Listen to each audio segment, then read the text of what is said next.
You may wonder, why am I up here? Rusty was just up here. Rusty's just getting ready to go to another church a little later to speak this morning, one of our sister churches in Phoenix. So every once in a while he lets me out of the cage and gets me up here. But it's always an honor and a privilege to do it. There's a phrase in the financial world, risk tolerance. What's your risk tolerance? Are you a risky investor? Are you willing to take more risky things with your money to put your money into? Or you want to does a money market or a savings account where you get very little interest, because that's your risk tolerance. All of us have different tolerances for risk in life. It always amazes me when there's people who are willing to take risks like that guy, that sees every big challenge as something to try. I can do it. And then there's those of us, and I would put myself in this category. I'm not a big adventure person. People who do hang gliding or skydiving, bungee jumping, I don't do that kind of stuff. I'm not a risk taker. Couch sitting, I like to do that. That's a good one. But all of us have different levels of risk that we're willing to take. Now, life itself is just full of risks. Every day we face risks. And in most of our lives, there's enough pressure and uncertainty in daily life. There's job risks. There's financial risks. There's career decisions we make. That's a risk we take. There's relationships that we have. Every relationship we have involves risk. Everyday life has a lot of risk. We don't think of it maybe that way, but each time we get up in the morning, we're not sure what risk we're going to be taking that day or what we're going to face. Now today we're going to talk about faith as a risk. Living by faith is risky business. Hebrews chapter 11, verse 1 defines risk for us when it comes to faith. Now faith is being sure of what we hope for and certain of what we do not see. When we trust in God with our life, when we trust Him with our life by faith, we're putting our trust in someone who we do not see, with results that are uncertain and that we may never know the reasons for why things happen or how things happen. But faith is putting trust in God, putting our hope in Him for life, for everyday life, and for every decision that we make. And Hebrews 11:6 says, "And without faith it is impossible to please God, because anyone who comes to Him must believe that He exists and that He rewards those who earnestly seek Him." In other words, to live by faith means that we trust the Lord for every step we take. We like to be in control of our life, but faith says that our hope is in something beyond what we can see, and sometimes beyond what we can understand. Faith involves risk. Jesus defined that when He called the first disciples. His one-sentence call to them was this: "Come follow me, and I will make you fishers of men." So He said to the disciples, these guys are fishermen. They know what they're doing. And He says, "Come follow me, and I will change your life. I will transform what you do. And you will begin to fish for people for my kingdom. Your life will take a whole new trajectory."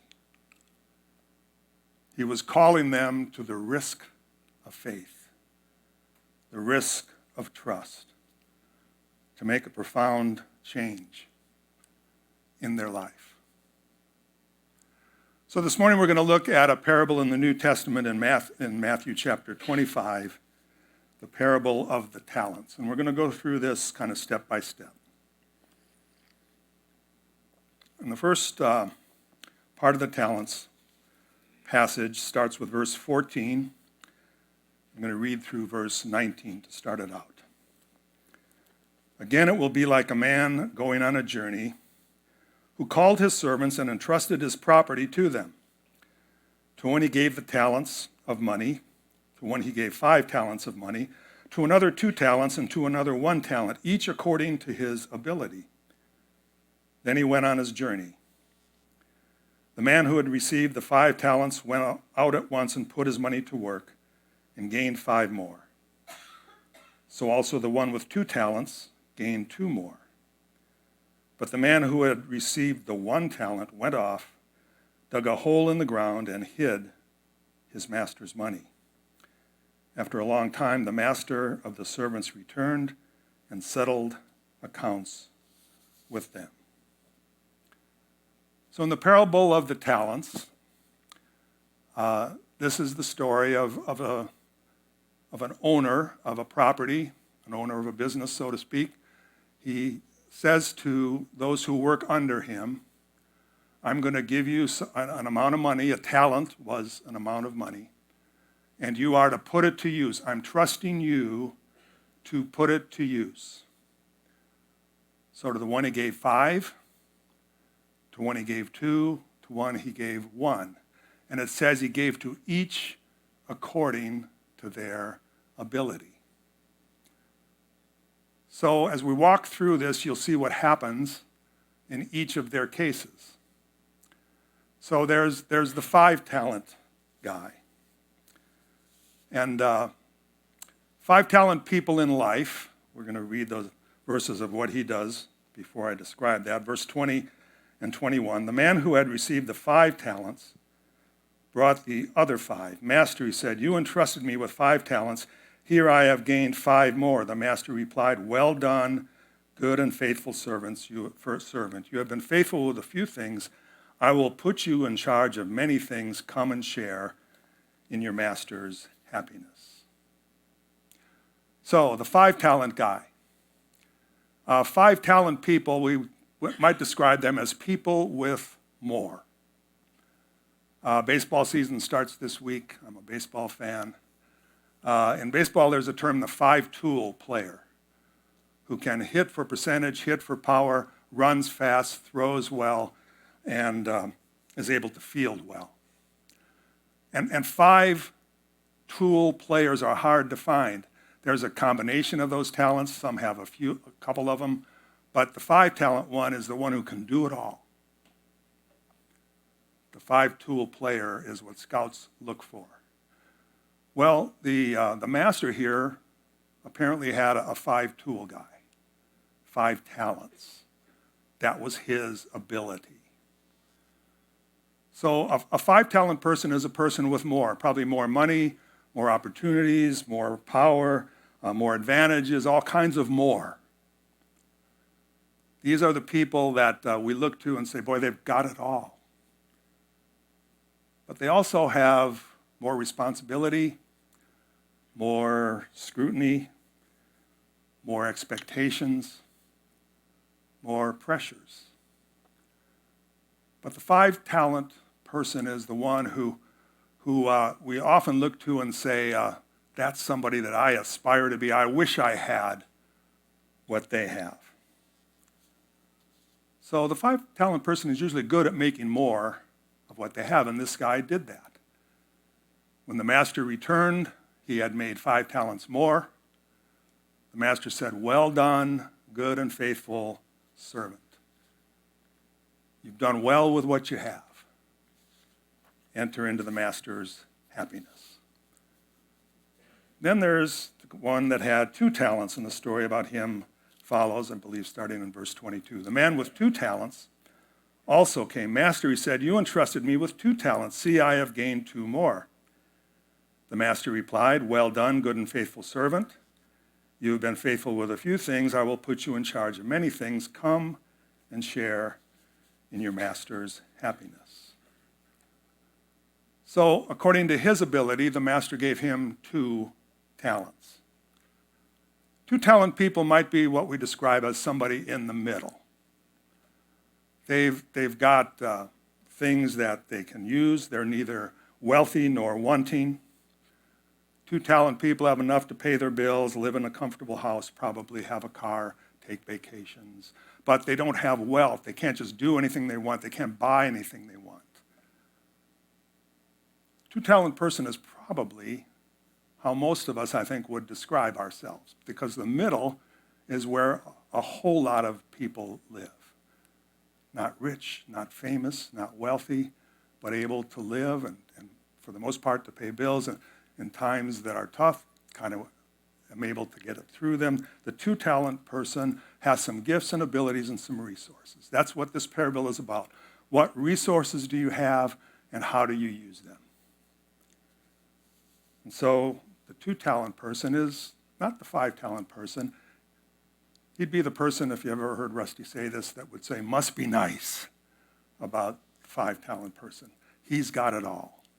He can do whatever he wants. But the 2 talent person is able to live as they want to live. And so the 2 talent person doubled his talents too. He made 2 more, and the master said, you have done well with what you've had. Enjoy it. Then there's the one with 1 talent. We'll look at him in verse 24 through 27. Then the man who had received the 1 talent came. Master, he said, I knew that you are a hard man, harvesting where you have not sown and gathering where you have not scattered seed. So I was afraid and went and hid your talent in the ground. I buried it. See, here it belongs to you. The master replied, you wicked and lazy servant. So you knew I harvest where I have not sown and gathered where I have not scattered seed. Well then, you should just put my money in deposit with the bank so that when I returned, I would at least have received it back with interest. So the 1 talent guy is the guy that we might say lives on the margins of life. Very little resources, lots of limitations for probably a lot of reasons. There's a lot of 1 talent people around. Life has not perhaps been the best to them. Things can happen. Perhaps all of us at some time in our lives are going to find ourselves maybe shifting from one of these to the other, depending on what happens in life. But the 1 talent person still had some resources that the master had given them, and the master had trusted him to do something with it. But he buried it. He didn't lose it, but he didn't use it. He was instructed to put it to use, but failed to do it. So this is called the parable of the talents. And Jesus often spoke in parables. Parables are stories with a point, where Jesus is putting out kind of a central truth, something that's a principle for us to follow. In this parable, he's saying to us this: God is the owner of all. He is the master. We are managers. We manage what he has given us, and he's entrusting what he gives us to use, to put to use for his kingdom, to further his work. And so in this passage, he's talking about trust and the test of our trust. You see, the master trusted the servants to put what they'd been given to good use. And the test was, what will you do with what I've given you? Now that's really the question for all of us as believers. And the questions we have to ask ourselves is, what do I have to work with? How do we see ourselves? You see yourself as the 5-talent guy who had it all, who had more of everything, who didn't have to worry like I have to worry sometimes. Do you see yourself that way? Are you 5 talent? Do you see yourself as the 2 talent? Oh, I've got some resources. I put it to good use. I know what I'm doing. I've made it in life.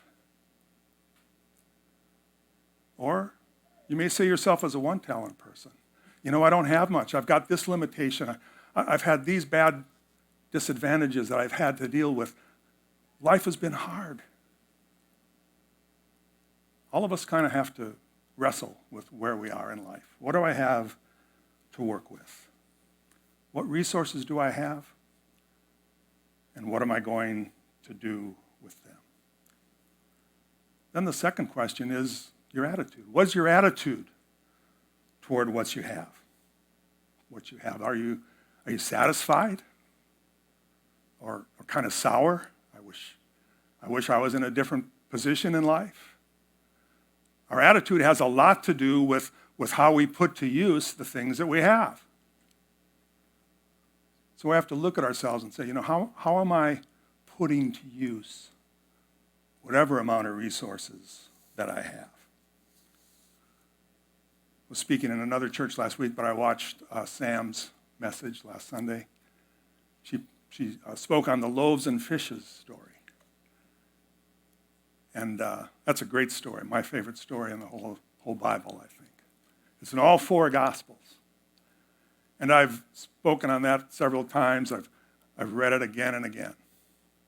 And most of you probably know the story. There's 5,000 people that need food, and there's this little guy, this young kid, with his lunch.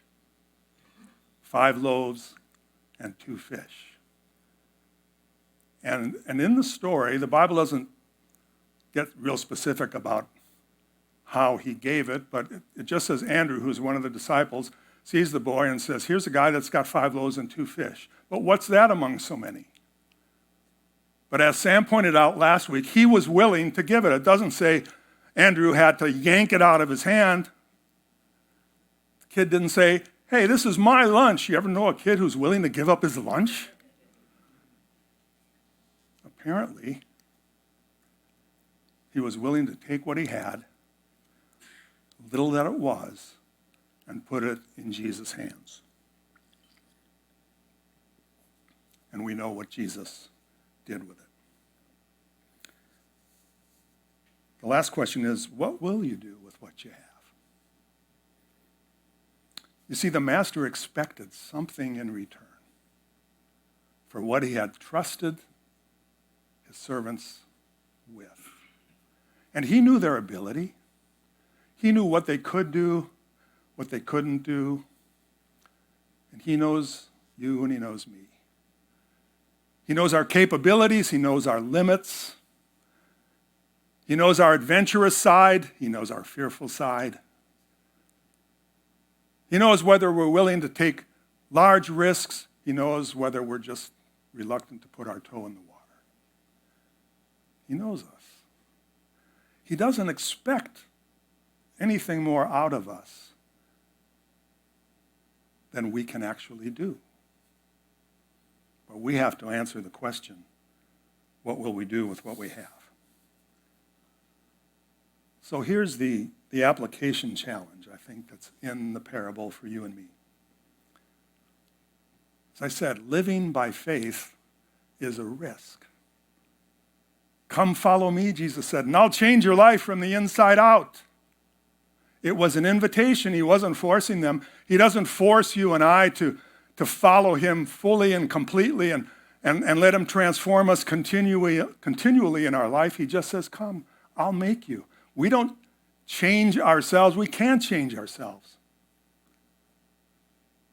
We can't forgive our sins. Jesus can.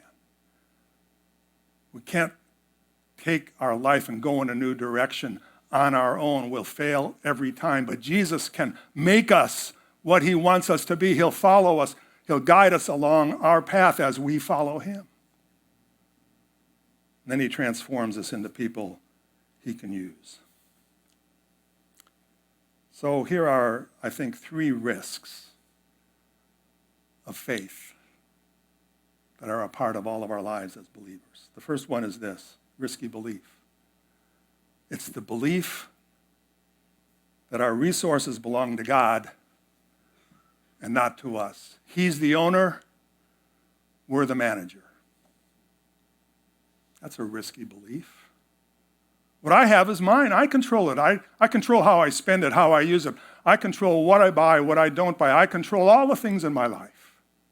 We like to be the boss of our lives. We don't like anybody else to be. Anybody ever use the phrase, "You're not the boss of me"? And sometimes we say that to God. Putting our trust in God with what we have because he owns it all, and we simply are managers, is a risky belief. Always has been, always will be. We don't all have equal amounts in life, but we are all tested and trusted with what we're going to do with what we have. One of the reasons that's such a risky belief is our culture just drums into us, "You're the boss of you." Watch commercials. "You do you." That's a favorite of mine. Any more narcissistic statement than that? You do you. You're the boss. You're in control. You do you.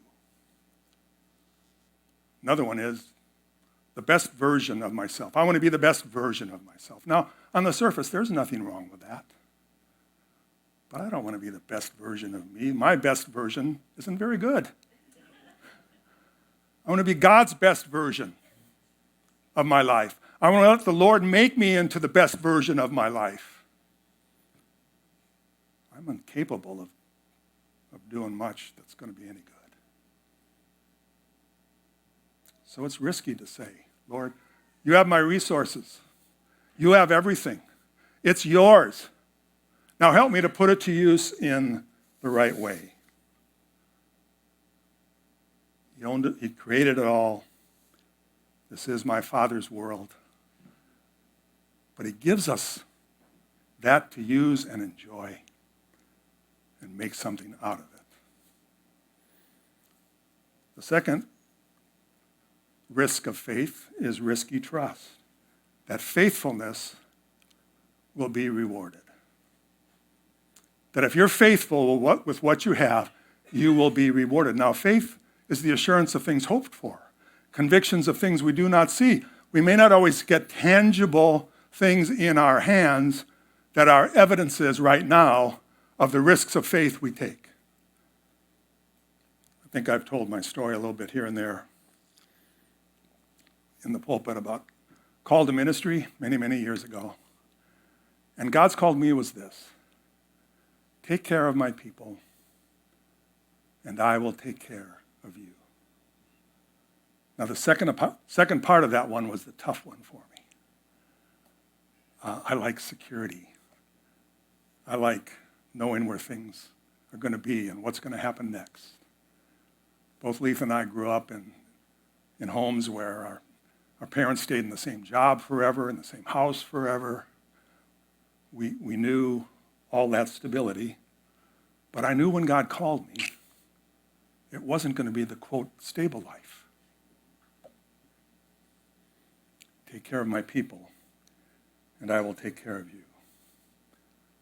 So it's actually 50 years ago that Leith and I ventured out on our first ministry. Right out of college. We had gotten married in the summer. We celebrate our 50th anniversary this summer, by the way. Looking forward to that.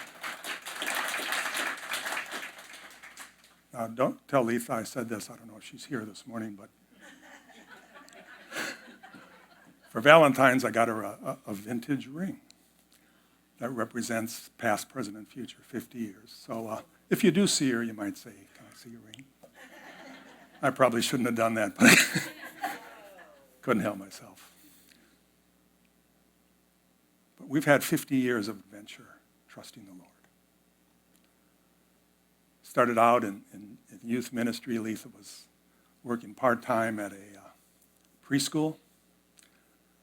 I think that first year our combined income was something like $11,000. Now, that's back then. But from the beginning we said this: the Lord's called us. The Lord's going to take care of us. We're going to be faithful with what we have. Now faithful stewardship. And I use that word carefully, because stewardship is all of our life. It's not just our, quote, giving to the church. Stewardship involves the financial decisions we make, the steps we take in life. Stewardship is all of us, all of our being, all of our resources. But we determined we were going to be faithful to give regularly and as generously as we could to God's work. God had called us. He was going to take care of us. We're going to do it. Now, all I can say is our own testimony. For 50 years, God has taken very good care of us. He's helped us through very good times, very difficult times. We've kept that principle before us because we believed it in our hearts. And I encourage you, we're all different here this morning. Some of you may be very seasoned Christians. Some of you may be new believers. Some of you may not be believers. But if you'll take a step of faith, it's a risk. The risk of faith is that if I will give my portion to the Lord that I believe he's leading me to give, I'll trust that he will take care of the rest that I have for our support. And that is a risk. To be faithful, to be regular, to be as generous as you can when you can. That's the risk of stewardship, that God will take care of us. The third risk that I believe comes out of this parable is that it's more risky not to take faith risks in life. In other words, if you say, I'm not going to take that risk, it's more risky not to take it than it is to take it. Make sure I got that right. In other words, we all have to take faith risks in life.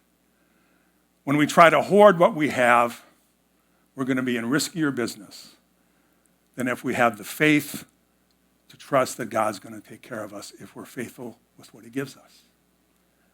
A lot of examples of that.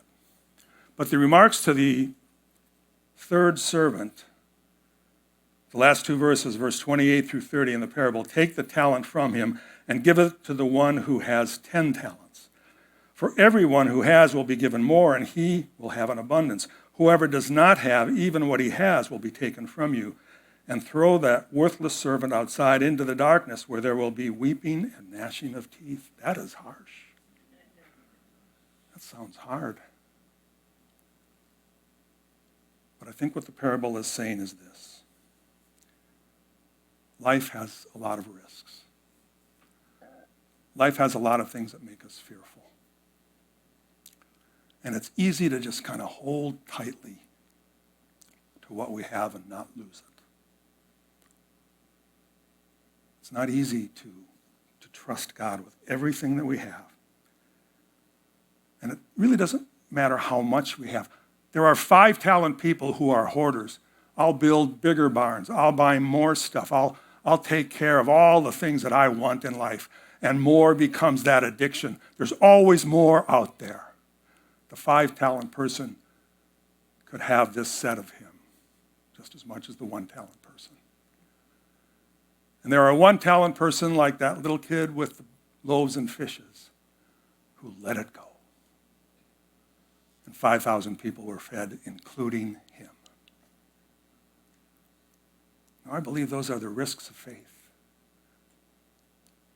And risks are going to be a part of all of our life.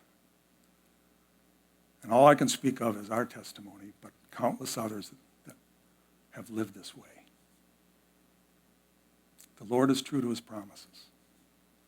The Lord takes care of his people when they trust him and when they take those steps of faith that help you grow. We're growing all the way through life.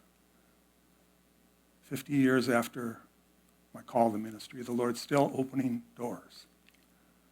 Will I continue to go through them? See, that's the decision.